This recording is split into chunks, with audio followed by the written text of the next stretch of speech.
Welcome to Ladies Talking Leafs. I'm Chris. And I'm Sil. And happy Mother's Day. We're going to start off with a good note here. Happy Mother's Day to all the moms out there. Yes, happy Mother's Day. Yeah, I'm sure there are a lot of Leaf fans that are moms out there, obviously, right? Mm-hmm. And yeah, they're having their day. It's a bright, sunny day here in Toronto, so that's a good thing. Mm-hmm. But not so good thing. The Maple Leaf season is done. Yeah, and the Stanley Cup drought continues for this team, 57 years and counting. And yeah, by now, obviously, we all know the Leafs lost their second round series to the Florida Panthers in 5 games. And there are a lot of questions that are going to be going into the offseason here for this team. Yeah, so we're going to get right into it. But just a quick programming note. After this episode, we will be reverting back to our usual schedule. So you'll find our show twice a month, starting with the first Wednesday of the month, and then again 2 weeks later, also on a Wednesday. So make sure you hit that follow button wherever you listen to our show so you don't miss an episode. And a reminder, you can also find us and watch us on YouTube now. Our handle there is at LTL1917.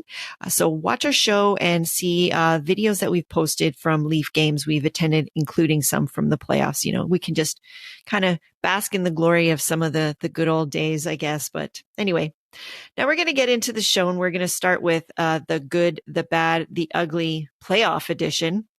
And then we're going to run the Ladies Talking Leaf playoff highlight reel. And in our third period segment, we are welcoming to the show Toronto Sun columnist Lance Hornby to talk about the Leafs 2023 playoff run and what could be next for the Leafs.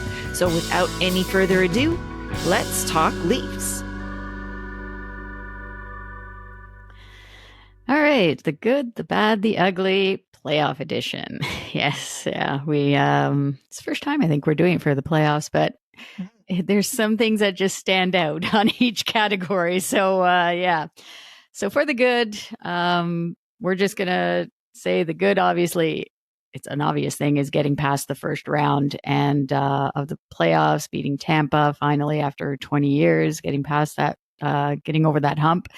And the positive impact, we got to give some positivity here for the for Joseph Woll and Matthew Knies and the impact that they had in the playoffs. So, yeah, and also we got to give it. You know, obviously they lost in 5 games here for the second round, but I mean, and the core 4 were not the core 4 in that series, but the core 4 did show up for that. For that first round, definitely, and contributed big time offensively. And some positive stats, too, we got from SN Stats, like the first team in NHL history to win 3 overtime games as a road team in a single playoff series. So, I don't know, sometimes you kind of think of it was a little bit of a mind game thing there. So I think that the team, like because of that, they might have thought they were like a team of destiny, that they were just going to keep rolling sort of thing. And I don't know. I just, but you got to give them credit that way, right? You can't just to say that meant nothing, like getting past that hump finally. Right. So yeah. And as for like the future is bright, obviously, with Joseph Woll and in goal, coming in game number 2 versus the Panthers. Like that was incredible that he could do that. And after Samsonov got injured, and then Matt Knies on the positive, like he got his first NHL goal as a playoff goal. And he was going good out there. I think with him, he was a little bit free in his play that way, right? Coming in new, obviously, to the league, which was a good thing, but then it was also a bad thing because he needed to pick his spots basically and look out for those dirty NHL players like Sam Bennett of the Panthers, who basically nearly tore his head off by slamming into the ice. So unfortunately, I think that's where the inexperience didn't really affect his play so much, because he made a lot of really good plays. He was really good along the boards. He was able to get the puck out in tight spots and really contribute to, forcing the offense, with his forechecking. And I honestly think that if he didn't get hurt, I think we would be looking at a different, you don't want to put that much on a rookie. But I honestly think that his style of play added something there that we did not have. And it was so glaringly missing after he was taken out. Yeah, it had to be because Florida was keying on him that whole game, right away. Oh, for sure. Trying to take him out. They tried to take him out. Yeah. Yeah. And they did. Succeeded. So, definitely. Because of that, I agree with you. The future is so bright with that kid. I guess we can't expect the trajectory to be, just straight up because it never works that way. But, he has got something special about him, and you can tell he's got a work ethic too. And so I love to see that. And as far as Wall, gosh, he's so cool, so calm, just a very sound, athletic, economical guy back there. And to step in that situation, I think, and perform so well, pretty amazing. And definitely we want to celebrate that win. I mean, I know we don't like to talk about what more that needs to be learned, but if there's anything that could be learned is that, they've never had to make an adjustment between rounds for another team. You know what I mean? And I think that's what they couldn't do. So it took them, I don't know, hopefully it's not going to take them 5 years each time to figure out how to get past another round. But that was the thing that was glaring to me, is that they just weren't able to make the adjustments as they were against Tampa in the second round. So, No. And, and just that whole mental thing too. I do think that they were thinking that they were going to play Boston. Yeah. I don't know. Mentally they're prepared for that. Yeah. And then and this falls back to the regular season, they play down to their opponent's level. I mean, this is different in the playoffs, obviously, but in during the regular season, they just played down to the opponent. And, so anyhow, it was, like I said, you can't not give them that. They finally got over the hump. Ryan O'Reilly helped them there, I think, definitely. And the moves that Kyle Dubas made at the deadline. And those guys, all of those guys really contributed. And you could argue that some of those acquisitions were the most successful in this round, even though we didn't actually, win to be able to continue to the conference final. But those guys all showed up to a man, really. Yeah. So, yeah. So we are giving them kudos for that. Yes. All right, let's go to the back. And it was fun to celebrate something for a change.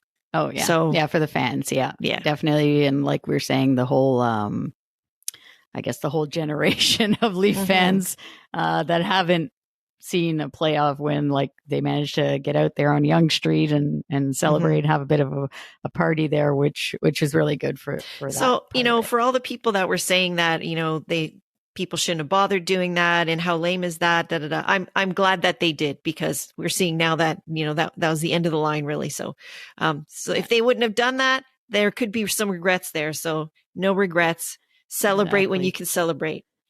Yeah. All right. So moving on to the bad. Obviously the path to the cup final was there, and the core four were nowhere to be found in this round, and nowhere near getting the job done.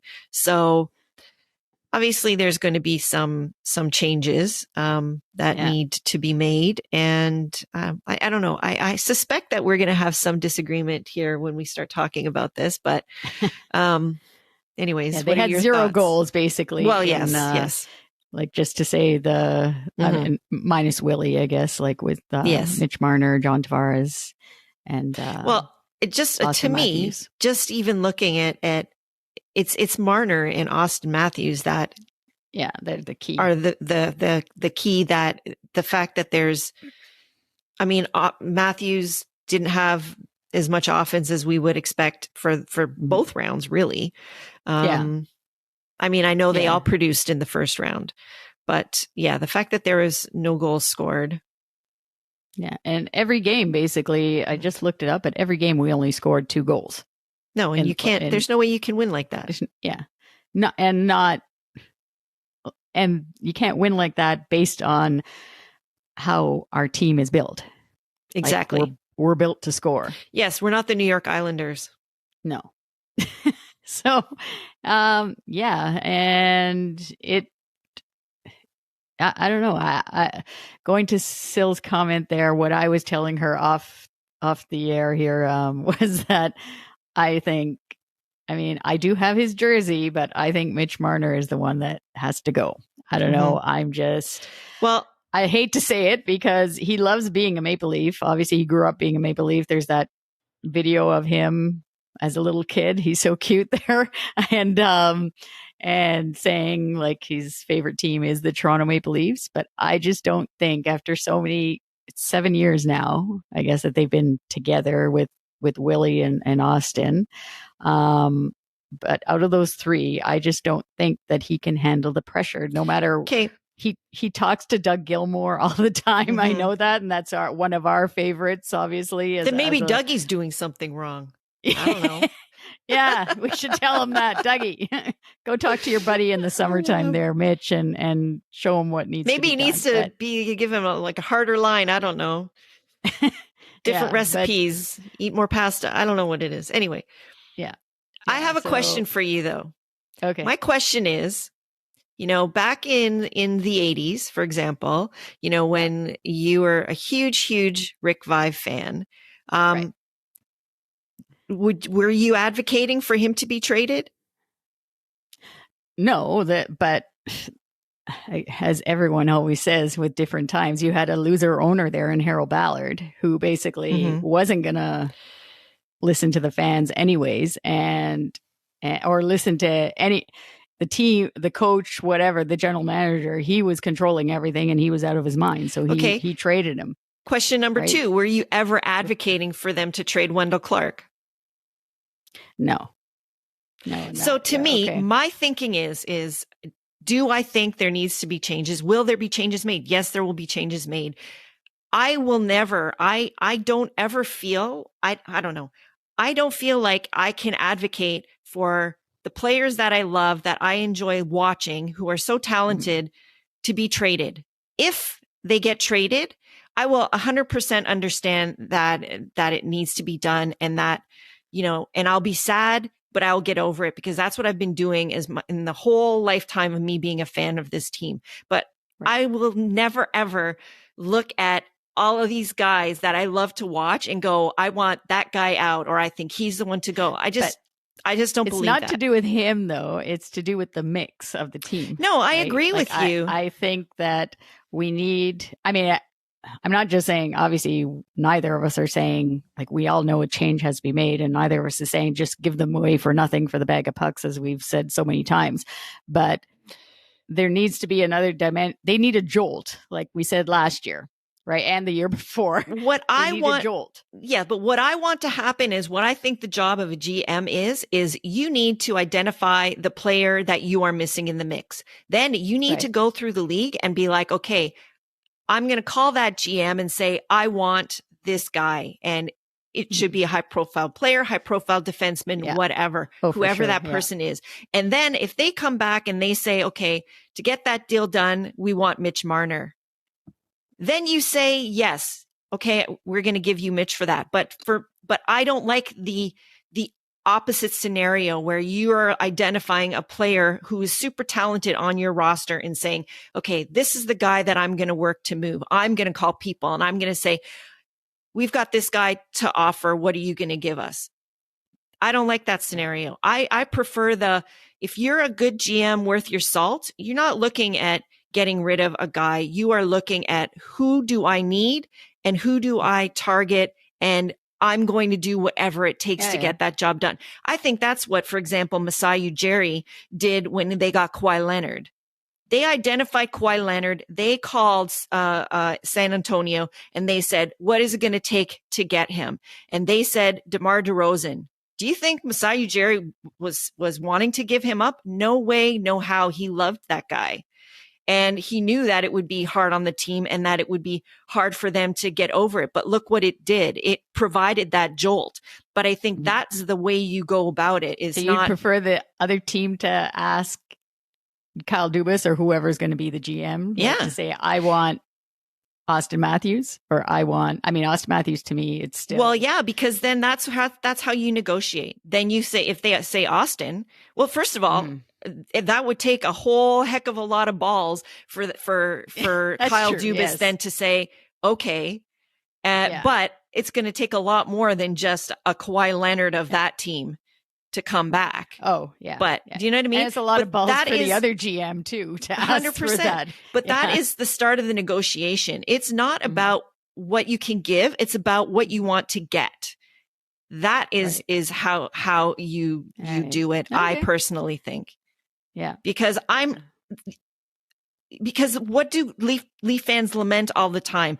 We let these guys go and then they become stars and they put it together somewhere else. That's because that GM, when we we're calling up and saying, what can I get for this guy? They want them. Of course they do. Mm-hmm. And you're never going to be negotiating from technically.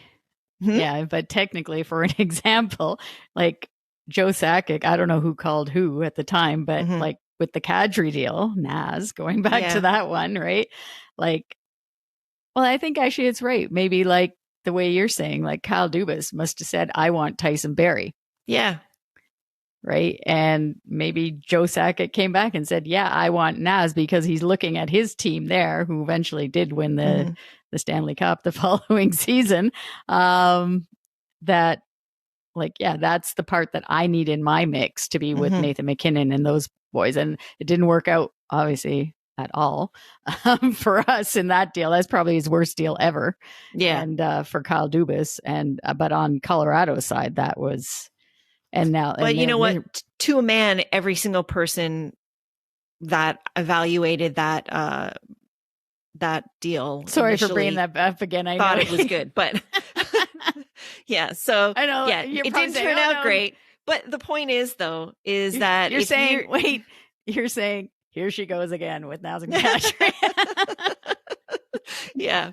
But anyways, but my point is that I think that is how you do it. If you want to make a big swing, then you better be the one, targeting somebody and then seeing what they want, as opposed to, giving away your best assets, without getting potentially back 100% what you want.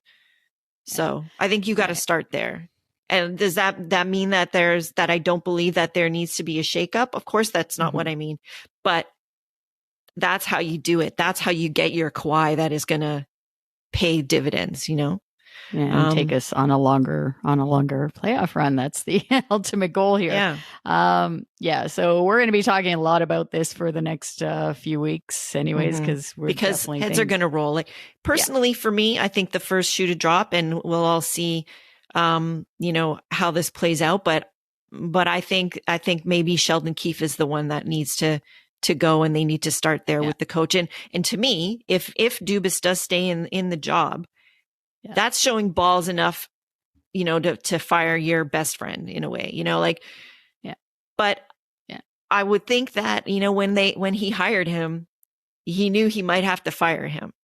So, for sure. If he's the guy that, is willing to, like he always says, fall on his sword and go down with his coach, then I don't know. Then to me, if you're willing to just leave the Toronto Maple Leafs when winning here is there's nothing bigger, then he's not the right guy for us in the first place. Do you know what I mean? Right. When push comes to shove and we're going to have to fire your buddy, and then he's just going to say, I'm going to leave too, then he doesn't have the balls to stay here. Yeah, it's going to work in the reverse anyways. Like, depending on what happens to Shanahan too, like it might even end up. I don't think so. I think Brendan Shanahan is going to be fine. I think there are a lot of wild cards here. So, but but it's going to be Kyle Dubas basically if there's a GM trade that or GM change, that's going to be first. Yeah. And then the coaching after that, if it happens. But something definitely, like you said, heads are going to roll.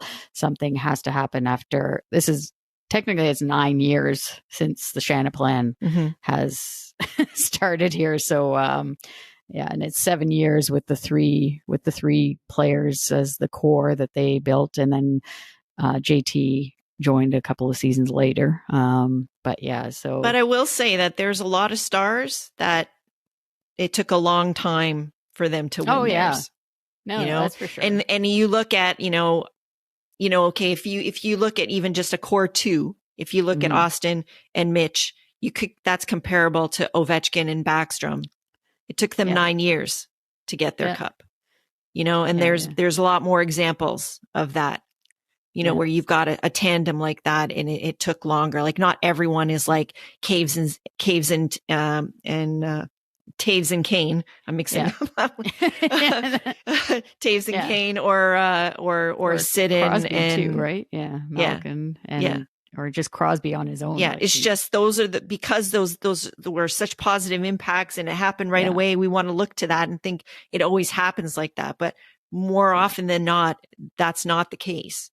So, is that a fun thing to think about? No, but I don't know. I'm still hopeful but obviously there's going to be changes and there need to be, and I'm going to be sad or lamenting some of what happens, but then eventually I'll get over it and hopefully our team will win.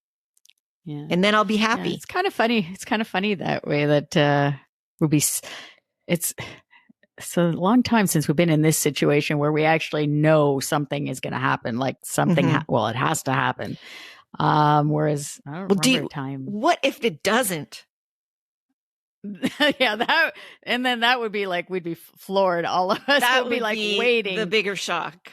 Yeah. We'd be waiting into patio season and into our patio season shows and like, okay, when is this going to happen? Right. But I don't know. And we're definitely going to be, it's going to be an interesting patio season. Let's just say that for ladies talking Leafs.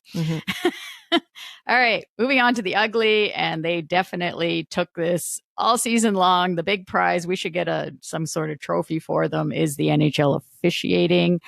Not saying that the officiating was the reason we lost the series versus the Panthers, but that goal, that was a goal. Morgan Riley scored a goal late in the second period in game number 5, and it was a goal. Like you were there. And interestingly, the same situation in reverse, where it wasn't a goal on Samsonov, was called a goal. Yep, Corey Perry. Yeah, yep, that goal. So basically, it basically killed. They always say the reverse thing, like it'll come back to help you. Well, in this case, twice it didn't. Not for the Leafs anyways, right?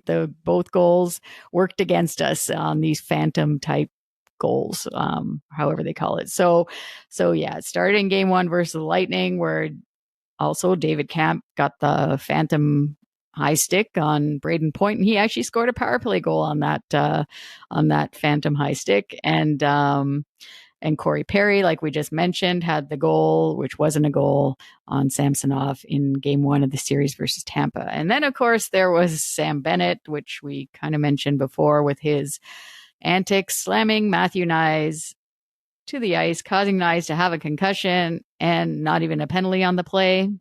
And also Radko Gudas taking liberties all the time and basically, I don't know how many strides he took from the blue line. I mean, on Twitter, we did tweet that we didn't think it was like a suspension or anything. But then after looking at it again, like he should have got a boarding call at least.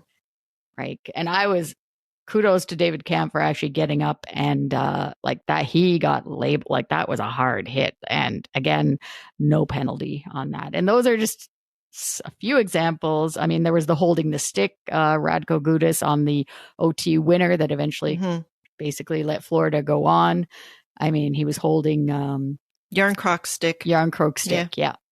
And I mean, Yarncroke, I suppose, could have like really pulled it, but I like to try and get it out of the grip of, but he would have been too late to get to the check anyways. And most likely they wouldn't have called it anyways, because it would have been in the back of the net by that time and whatever. Yeah. So yeah, just a few examples, and there was many more. And the bunting, I mean, yes, it was a suspension, but then I compare it to, so this is going on to NHL player safety, which is a joke as well.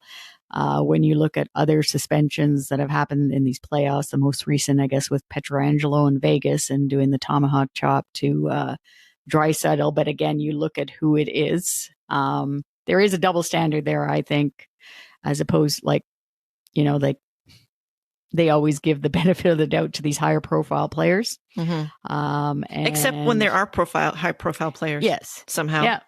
Again. Yeah. Yeah. So anyways, I don't want to, like we said, it's not why, I mean, we needed to score goals. That's why we lost this series versus the Panthers. Our top players didn't score the goals for us, which is how our team is built. It's built for that. For them to score goals and win us games. They did that in the first series, but they didn't do it in the second series. That's right. Yeah. No, I don't really, there's not much more to add there because you really said it all. Anyway, it's not a good look, and it makes the NHL look like a joke. So, yeah, it's, and considering, you know, for example, on those, like the NHL talked a lot about puck tracking. Rachel Dory mentioned it a lot on her Twitter. They have that technology, and they're so excited, you know, that they have it. But these are the situations where you should be using it. And apparently, it's not as accurate as they would like it to be. But you know, you can add it to your tools, though, to make your final decision. Yeah. So the puck tracking is basically, just for the listeners, like obviously it's to see if the puck crossed the line totally, and a better view of it. Yeah. Yeah. So yeah, that would be, so they don't have that, right? They have it. They have it, but they don't use it right now. Okay. Yeah. So, all right. Well, let's move on then, since we complained enough about that and it's kind of been negative, let's just say. But time to move on to some positives. So for that, we're going to run the Ladies Talking Leafs playoff highlight reel. Let's roll it. All right. So coming in at number 3, we have Luke Schenn. So Schenn proved to be a really good D partner for Morgan Rielly. He was so solid back there and really a lot more mobile than any of us thought he was going to be.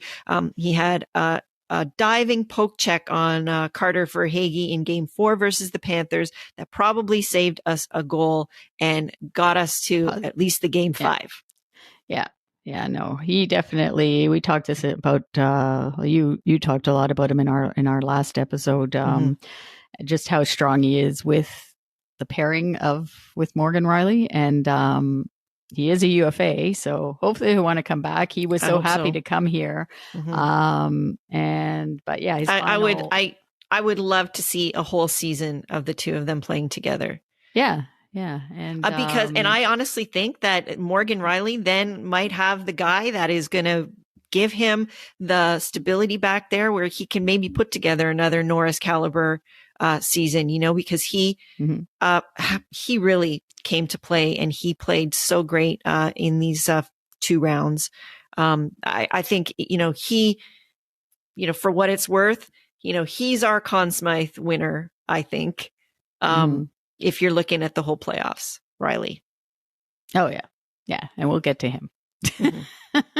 But Luke Schenn, basically couple of stats. I just have like the 11 playoff games he played with us, 64 hits, and he was on for just 2 goals against 5-on-5.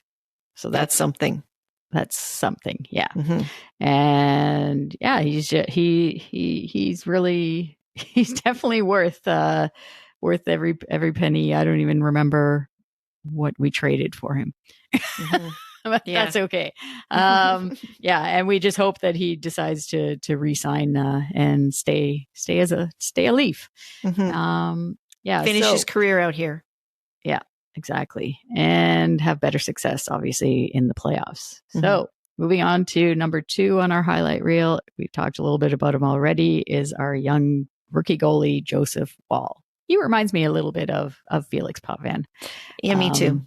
Yeah. So he had to come in early in the second period in game 3 versus the Panthers, and really tough position. And not only for a 24-year-old young goalie to come in a playoff game, but Woll stood tall, and he got his first playoff win in an elimination game on top of that versus the Panthers. And then I just hate that picture.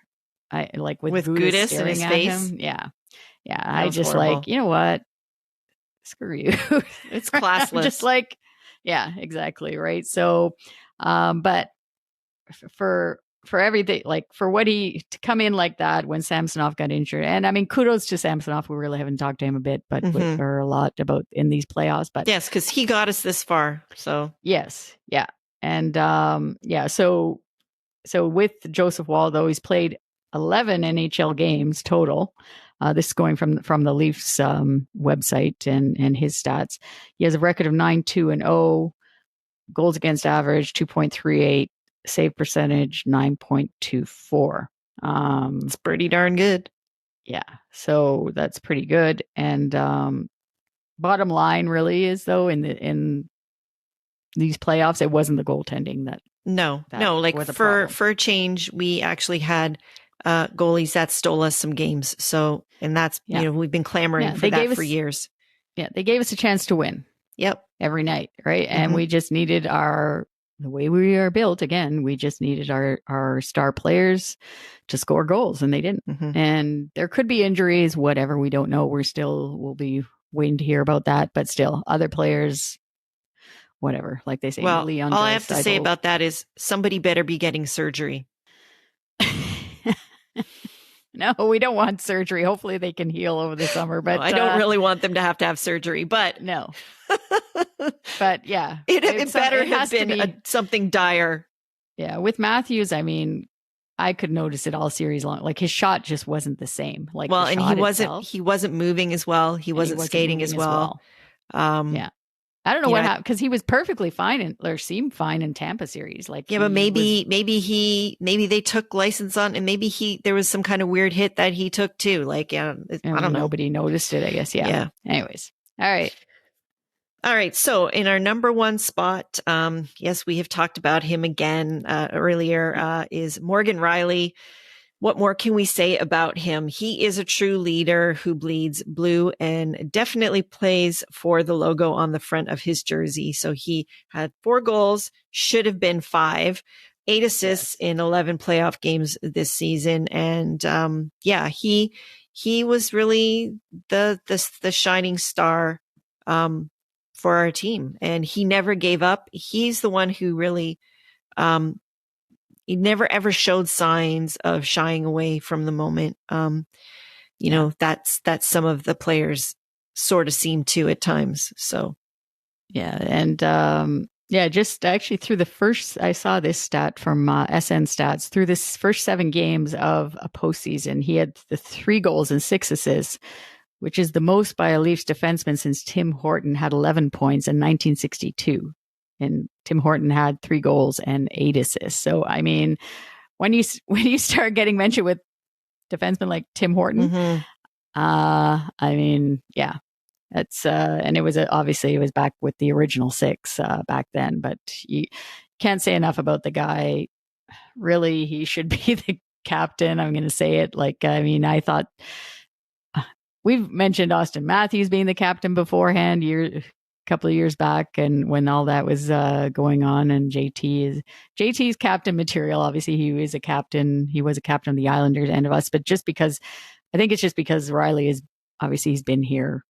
He's the longest serving Leaf now, and just he shows everybody that was. It's just so funny how things swing, right? Towards the end of the season, how everybody was saying. I was just going to say that he was the GOAT. He was the one that everybody wanted to trade for a bag of pucks. Yeah. Yeah, and he hasn't started the new contract yet. That starts next year, and everybody's talking about that. Oh God, what's going to happen? Blah, blah, blah. Like we got this defenseman now that, cause he was injured early in the year, came back. And I'm sure he's one of them that has an injury, but he played phenomenal in these playoffs. Right. So Morgan Rielly is our star of these playoffs. And like you said, if it went on, he'd be our Conn Smythe for sure, winner. Without a doubt. For sure. Yeah. All right. So Morgan Rielly, he showed the emotion after Game 5, saying that he loved all his teammates and he hoped there would be no changes in the offseason. So I think to a man, everyone seemed to echo that. They didn't want change. So that also says to me that they know that there's something coming. We're pretty sure there will be changes, just like the team is. And in our third period segment, we're going to talk to Toronto Sun columnist Lance Hornby to get his thoughts on the Leafs 2023 playoff performance and the potential changes that we may see coming down the pike. Okay, so for our third period segment, we are welcoming to the show Lance Hornby of the Toronto Sun newspaper, and he's covered the Leafs and the NHL as a reporter for over 40 years with the Toronto Sun. Yes. How you doing, guys? Lance follows the team. Yes. How are you? Yes. I'd sit here and tell you about all the Stanley Cups I've covered, but I don't want to bore your audience. So we'll get right into into the questions. Happy Mother's Day too to everyone listening and watching. Yeah. Well, thank you. So yeah, just to add, so Lance follows the team every day at home and on the road. And so obviously we want to welcome you to the show, and thanks for coming on the show, Lance. Great to be here. Yeah. So we're just going to get right into it after another disappointing loss. This time though in round 2. So at least we got past round 1 with the Leafs to the Florida Panthers. And I guess my question, being around the team as you are all like every day, basically, did you get any sense after the first round series win, like after the win versus Tampa, that there was like any like big emotional, like did the players look like really drained or even satisfied that they won that first round after so many years? Because that's all that was going on. Well, let's right? Or exactly. I mean, we'll take away the shock and the sadness of bowing out to Florida when they beat Tampa. Let's remember how long that had been, and how long they had been bugged about not going one round.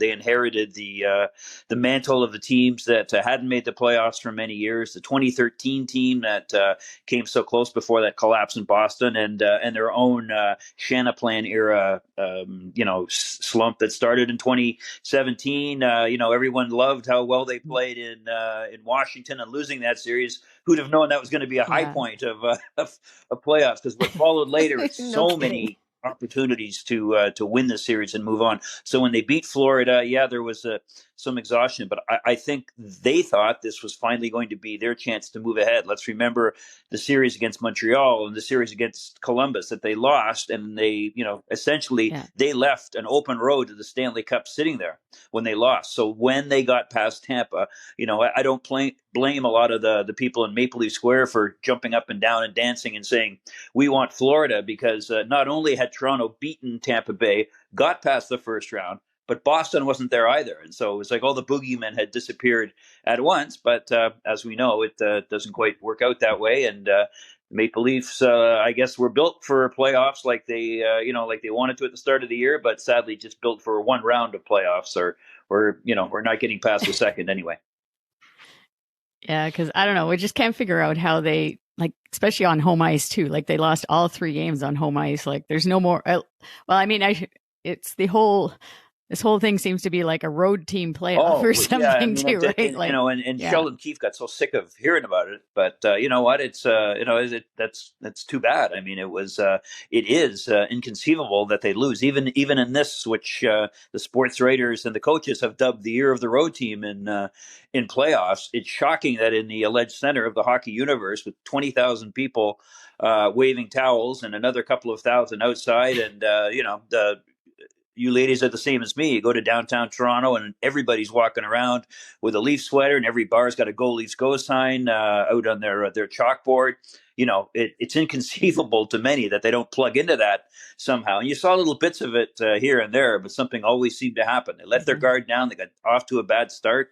And, just remember how crazy the place was going when Nylander scored in Game 5. And I don't know if you guys saw it. The camera focused on him for a minute, and he saw he was on camera, and he raises his fist and, hey, let's go. And like, for a very undemonstrative player like Nylander, that was something. I mean, that's something we would be talking about today. Yeah. Unfortunately, talking about locker cleanout day in a couple of days. Right. Yeah. Yeah. Don't really understand it. So, so having covered the team, like we said, for so many years, and having seen some teams at least reach some success going to conference finals. So can you put your finger on what's different with the current dynamic versus, some of those teams? So no doubt this is the most talent we've ever had on any Leafs roster in your time as a reporter, probably even before. Oh yeah. I mean, I did like I like the Burns teams, Pat Burns teams. They caught everybody by surprise, and they just that was a whirlwind that might not be changed again, because let's remember how bad the Leafs were before that, and how everything changed on a dime. The passion truly came back. That was something else. And Pat Quinn's teams had a lot of talent. It's surprising. Ironically, the farthest they get is against a Paul Maurice coach team that knocks them out again in the second. That's got to stick in their craw. But they had Sandino. Now back to your original point. They were built a little bit better. Kyle Dubas probably ignored his own advice in all the years that he hoped to grow an organic toughness within the Leafs. That is, make the core four better defensive players. And just, his thing was, I don't need to draft a team of thugs that's going to go out and,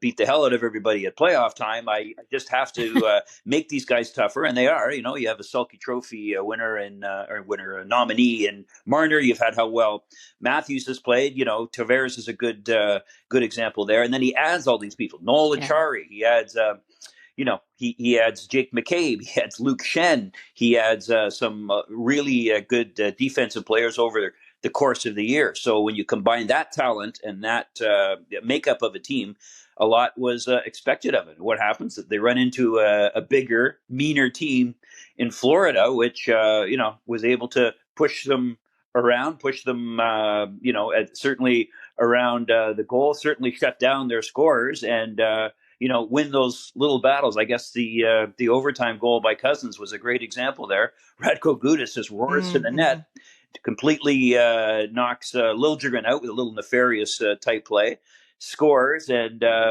that's the big goal. Those are the kind of goals the Maple Leafs didn't get from the talented guys, and their bottom six. You needed those guys maybe to contribute a bit more as well. And the irony is, too, I guess while we're on the subject, is Toronto finally gets the goaltending it needed. I mean, how many times did they lose the series because a goalie didn't steal them a game? Well, then you had Ilya Samsonov stealing one in Tampa, finally gets Toronto through, and you had Joseph Woll coming out of nowhere to play well and extend their season by a game, and also played pretty well in Game 5 as well. So you waste that as well. It's it's something there. I'm sure they're pondering the next couple of days, and that's going to lead to some greater decisions down the road.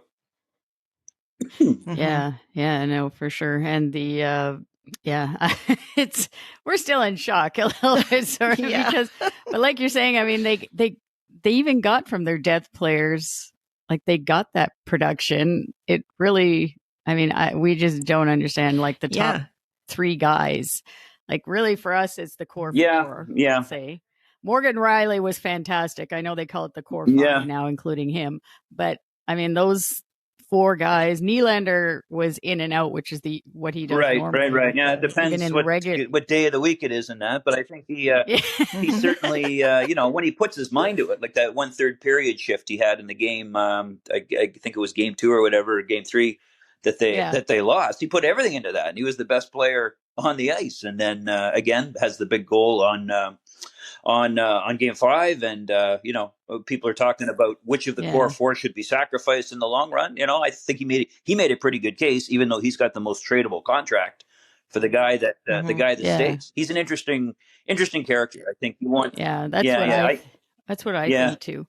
But do you think with Marner, Like, do you think the pressure is just too much for him? I feel bad for him, and actually, because like he's a Toronto kid, a local kid, and he wants to win. He's always talking to Doug Gilmour, apparently, like as a mentor, but he just freezes in the playoffs in these big, in these big moments. So I'm just thinking, I don't know, like it's him. He's a bit of an enigma in that, I don't think the pressure in Toronto has gotten to other players, but you don't see that off the ice. You see that, I mean, for us in the dressing room, you see him. You can hear him all. You can hear him behind closed doors. You hear him all over the place, and he's the most. He's got the funniest lines and all that kind of thing. And he, you guys see him if you're at the game. They show him in the tunnel all the time. He's the guy leading the warm ups. He's the guy who high fives everybody. He has the most fun in the warm up. Him and Matthews at the end. So that aspect of playing at home doesn't get to him, but he just, for whatever reason, has not turned the corner in playoff time. And let's face it, I mean, people look at him, they see him as the engine that drives the Leafs in terms of playmaking, and that they're going to go after him and rough him up. But, you have to learn to play through that. And I guess that's the big lesson that hasn't happened yet. And now, now with a couple of the core four, you have to figure out if they're ever going to learn it and, adjust accordingly. I think, I think you just said it just now. You just used the word adjustment. I wonder if it's not the pressure. I think it's just maybe his lack of ability to adjust to being able to play a slightly different game than he normally is able to play. Like he's normally got a lot more space out there, and that's the first thing that's going to be taken away. Yeah. And if you can't seem to adapt to that year after year, maybe that's the issue, not the pressure. Yeah. Well, you know what? I mean, this, I would have said that 2 or 3 years ago, but they've had a lot of time to adjust. Here's a guy who doesn't miss a game, because of injury as a rule, and when they build a playoff strategy, which is really what the Leafs have done from day one of training camp, because they know they're going to make the playoffs. They know they have to adjust. The fact that they can't get him, to get loose, to have a game, a statement game, for lack of a better term, that is a mystery. And he's not playing poorly. It's just that he's not breaking through where other people are. And, this is the time for, this is the time for the stars to come out. And in his case, they're still waiting. Yeah, exactly.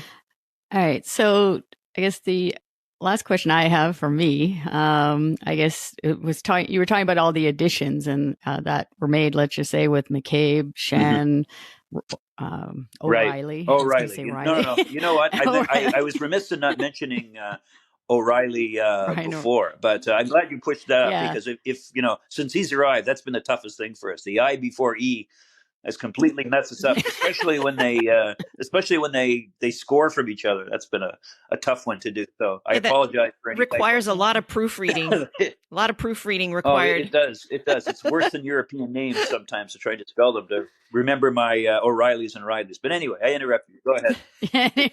Yeah, no. So I guess, do you think, did Kyle Dubas maybe make too many changes to the lineup? That's been another angle that we've heard. I guess that it was too late in the season and Sheldon Keefe wasn't able to really find the right mix. And we've been fans quite a while, as you know, going back to those Pat Burns and even in the early 80s, but there was always set lines, let's just say, and set team pairings.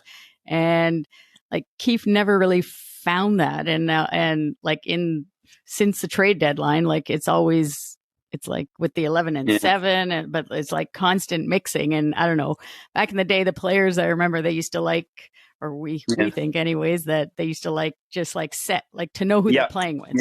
That's fine. You can mix it up if there's a bad game or whatever. But I don't know. Did you think that maybe it was Kyle Dubas made the changes too well, many I would changes? say that, if you asked me that question, and I don't know if you would ask me that question after the Tampa series, everyone would have said, no, this is finally they got through. And, it was Ryan O'Reilly, and a good thing they brought him in, and Jake McCabe's hitting people. And Luke Shen is, he's bantering with the Tampa Bay Lightning and beating them at their own verbal games and all that kind of thing. I would have said no. And I still don't think you make too many changes because it gave him extra options. I mean, let's go back to Mike Babcock, who stubbornly refused to play the kids as much as he should have, right? And then you have the injury of Tavares in the Montreal series. So this was a chance to have a little bit of a smorgasbord of players who could play in different situations. You could, as much as people didn't like 11-7, I don't think, especially in home games, the other coach necessarily knew what the Leafs were going to throw at them. And that's not a bad thing if you're trying to guess what the other line is, especially when you don't have last line change.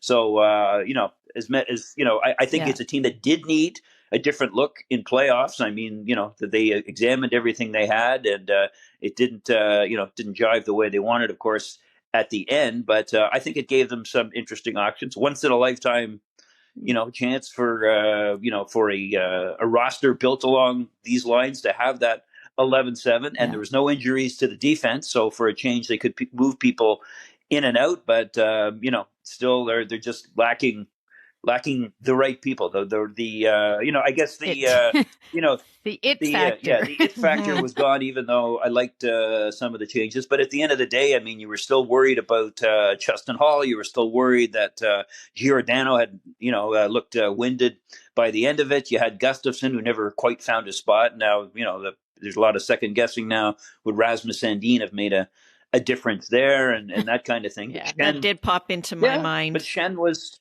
because actually too, it's partly his personality too. Yes, exactly. Because he is a kid that is a rise to the occasion kid. Yes. So, we actually were missing some of that. Yes, so. I would have said, in retrospect, it would have been interesting to have him there. But, he had Liljegren, who didn't play badly. But, they're, just the original thing. I think change is a good thing. Now we know, right? Now we know it's other, there's other factors there. And now we know some of these changes that are now unrestricted free agents. You have a better idea whether or not you want to bring them back or not. True. Right. Okay. So I have one more question, and it's a really simple one. Well, maybe not so simple. It's short, it's brief, but maybe not simple. So, but with the Leafs being such a big fish, some could argue the biggest fish in Gary Bettman's NHL, why can't the Leafs achieve any success in the cap era, in your opinion? Well, in this, because I think they've made a real commitment to Tavares, which has, not before that, and that's maybe unfair to say that it was, I think they've got. But I'm like thinking even back to, like literally since we have the cap, I'll go way our back. teams are not going. Yeah. Well, that's interesting. I mean, they've, you go all the way back, and I think, for example, that John Ferguson Jr., when he was GM, I don't think he read the tea leaves correctly, and it's unsurprising because he did some good things, but he didn't do well, I think, early on, because I believe I'd have to go back and check all the numbers, but you had issues with Gary Roberts and Ed Belfour and all that kind of thing. So that sort of set the table, and then you had.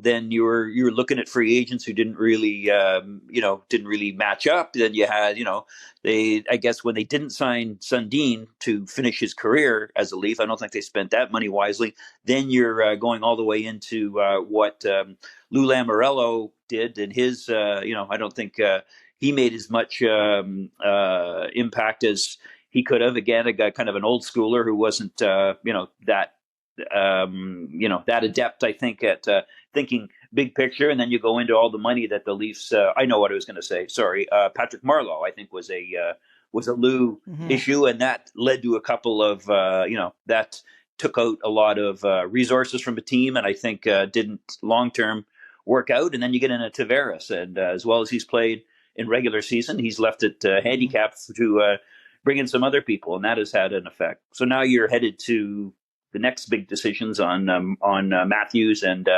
Nylander, and that is going to dictate, I think, the next 5 years going forward. So hopefully they're hopefully they do a better job. So it's like a cascade of bad. Either.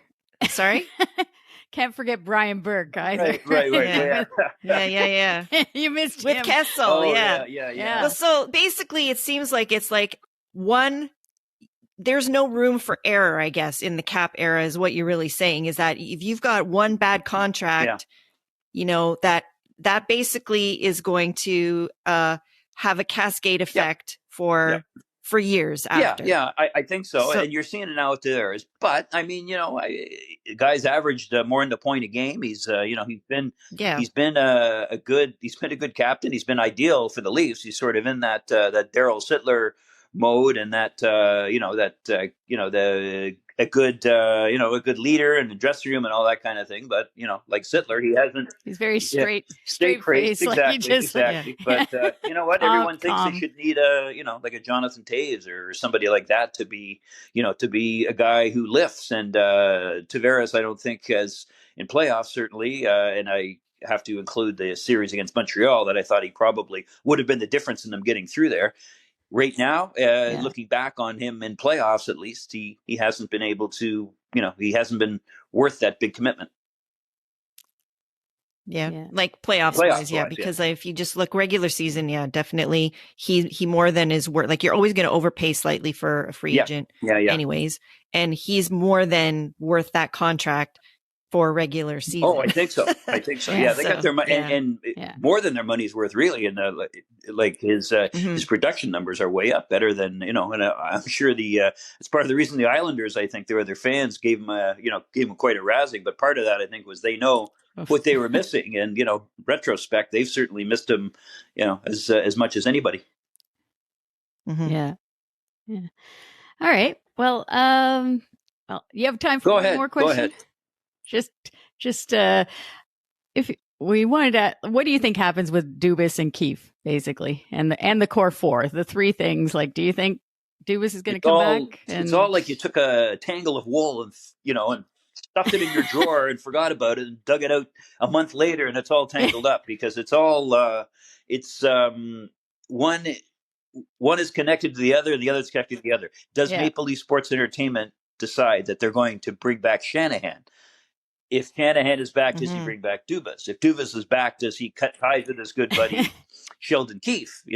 And then you've got the residual effect of the core four there, because Dubas is very, very much tied into personally with loyal to Matthews. Loyalty. I mean, he was these are his babies, and the same as Dave Nonis before had that 2013 Leafs win that game, and that Game 7, and who knows what the dynamic changed there, where Dave Nonis is still a general manager, Phil Kessel's still a Leaf, and all that kind of thing. So that's because of his ties to Matthews. I think he'd like one more chance to see that come to fruition, but that's going to be a big commitment on everybody's part, and that means Shanahan, if he's back, that means whether or not the bosses at MLSE decide to get their fingers dirty and get in and make some changes. Right now, you had 3 or 4 big playoff gates, so they're happy. You have a team that's going to make the playoffs again. So, the easiest thing for them would be to let Shanahan ride out the next 2 years of his contract, and again, he'd probably keep Dubas. There will be I will say this: there'll be a sacrificial lamb. It'll be Keefe behind the bench, or it'll be a trade of one of the core 4 people. So I think you could look for that. That's definitely going to be the fallout of all this in the next few weeks. Yeah. Okay. All right. Well, thank you, Lance, for coming on the show. Thank you, ladies. And hope thank you'll you so come much. on again when we go throughout the summer too. We're one of the few Leaf podcasts that just keeps on going. Okay. So well, I tell you, if they win the Stanley Cup, I'll definitely come on your show. How's that? I'll make that. So, oh my God, that's great. book me for June of 2024. All right, that sounds good. That's great. Yeah. All right. So you can keep up to date with the Leafs and buy a copy of the Toronto Sun. And you can also get Lance's articles directly in your mailbox by visiting the TorontoSun.com. So thanks again, Lance, for coming on. This has been great. Thanks for the plug, and happy Mother's Day. Thank you.